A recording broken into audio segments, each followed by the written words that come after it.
Welcome, my name is XIAOMI Poco M4 Pro, and today I'll show you how you can record a screen on this phone.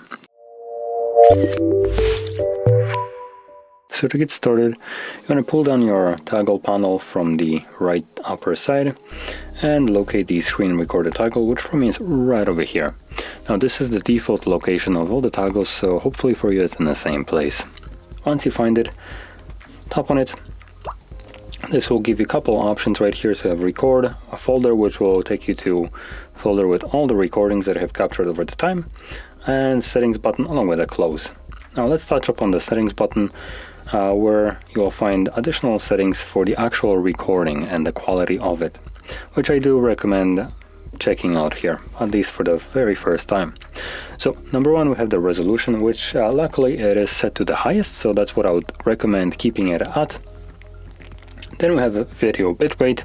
It's set to 16, which is quite okay. You can heighten it up to 24. I don't think past 24 it makes much of a difference at 1080p. Everything should look just perfectly sharp, so no point going higher, considering that going higher will result in the same amount of recording taking much more space.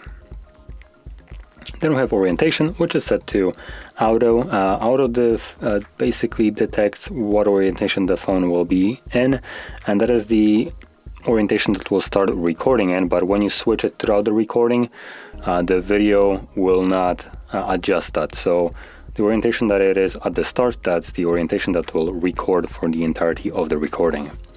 Then we have sound source. So here we have mute, mic, or system sound. Choose whichever one you want.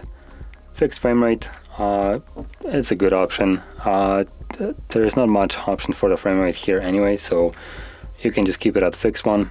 And the frame rate, I would recommend changing to 30. 24 is not cinematic, no matter what people tell you. And even at 30 frames, I don't think this phone will be powerful enough to make this even look decent, so you'll see that in a second once I start recording. And then we have a couple toggles below here that you can turn on at your will. So if you want to use some of those features, just toggle them on. Anyway, once we're done with the settings, we can just close this, and to record, press on the circle, and this now starts recording. So right now I'm just kind of pulling down things just so you can see how this looks like. And once you're done, you can click on the red square to stop it. And this recording that we have just captured can be either found in our gallery application. So under albums, it will create a video folder, or you can just tap right here on this folder and it also takes you to screen recordings. And in here, once you tap on it, you can play the recording. So there we go, it's now playing. So you can see it kind of looks choppy with even 30 frames. It's not the best recording here, but it does the job. So anyway, that is how you record your screen, and if you found this very helpful, don't forget to hit like, subscribe, and thanks for watching.